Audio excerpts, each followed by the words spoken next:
We're going to go to email. This is the time that you have taken the opportunity to log on to CBN.com to send Pat some questions. So we're going to jump right in because our time is ticking away. All right. George says, as my children return to public school this year, I'm worried that they will be bombarded with the secularist ideas of evolution and Darwinism. How can I best prepare them to defend their biblical beliefs in such a hostile environment? Well, George, along the way, you've got to teach them what the Bible says, teach them the truth about science, teach them things, and it'll take some work. But you can meet together. I mean, you've got the inside track on your children. So you need to teach them. And when they come up with things like Darwinism, you need to have some answers. So they come, and then you sit around the table and you say, now, here's what this says, here's what this book says, here's this, here's that, here's the other. And that means you need to be knowledgeable, but you don't just kind of cram it to them all at one time. You say, well, for 1 week, I taught them everything, and then for the next 4 years, they're okay.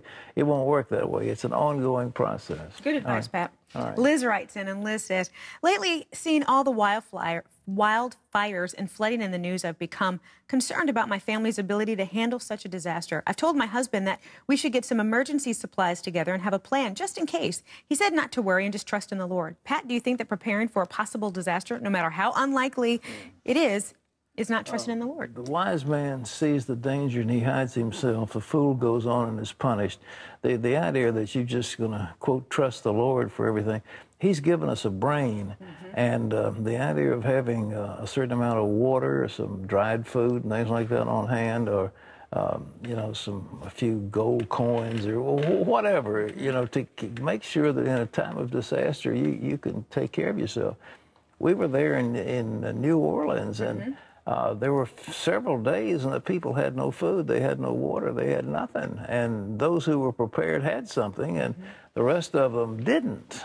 So that's just the way it is. But, you know, if you have a well, if you have a generator, I think a generator is very important. You're used to using electricity. So what else? Yeah. Okay. Juanita writes in and says, what do you do with a grown single-parent child living in your home with her 2-year-old who is dating someone you can see is totally wrong for her?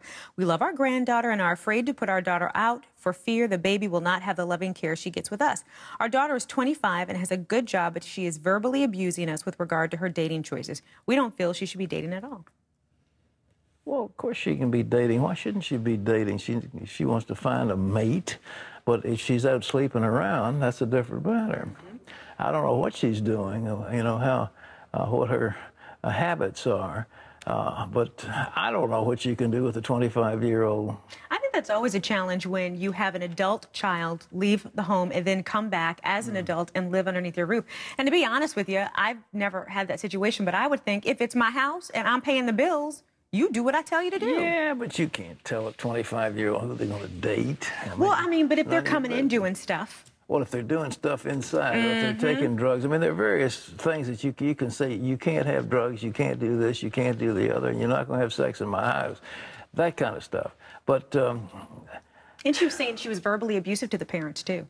What's verbally abusive? Well, verbally abusive is sort of, it's my life. I mean, she is now the head of a household. She has a child. Yeah, but I tell you, when my son turns 30, 40, 50 years old, he better still say, yes, ma'am, no, ma'am, be verbally abusive to me. Haven't you noticed that today you're kind of the really extra nice one and I'm kind of the mean one today? Not that you're... You are. I just can't understand it. I'm just feeling, well, it's casual Friday. Maybe that's it. You're just so laid back and chilled out. I'm all uptight. No. Maybe I need to be like you. Let me relax. All right. All right. Look, one more question. Boy, I'm afraid this is revealing too much, but go ahead. I know. Linda writes in and says, I'm trying to help a friend who is battling long-time addictions to smoking and overeating. What would you tell a fellow Christian to do in order to break free from such addictions? You need a model. Somebody needs a model. So think of what you would be if, you know, you're going to have lung cancer. And I tell you, I used to smoke. I smoked a couple packs of cigarettes a day. And I saw the films of Dr. Ochsner, I think at Tulane University, who had done a study on rats. They painted the rats' backs with nicotine. and then showed the horrible sores that those rats had. And I said, I don't need this. Come on. You know, I'm not going to have it. And I got out of one class in evidence, threw a cigarette down, and I ground it out. I said, the last cigarette I'll ever smoke. You have to have something like that to shock them and to show them the consequences of what their actions. And you know, it's just the way it is. But you can also do a lot of praying. Say, Lord, show them. Well, that's all the time we got. Thanks for those questions.